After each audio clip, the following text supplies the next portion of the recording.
Narration হবে অনেক বেশি সহজ, পানির মতো সহজ। রুলস মুখস্থ করা ছাড়া আপনি যদি আমার মতো প্র্যাকটিস করে পড়েন তাহলে আপনি অনেক সহজে যে কোনো ধরনের প্যাসেজ থেকে ন্যারেশন ডিরেক্ট থেকে ইনডিরেক্ট করতে পারবেন। সো আজকের ক্লাসটা অনেক বেশি গুরুত্বপূর্ণ হতে যাচ্ছে, সবার মাঝে শেয়ার করে দিবেন। ক্লাসটা খেয়াল করুন।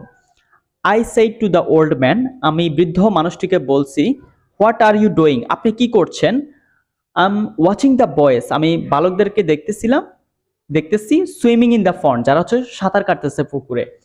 হি সেইড, ঠিক আছে, এটা হচ্ছে তিনি বলতেছে আমাকে।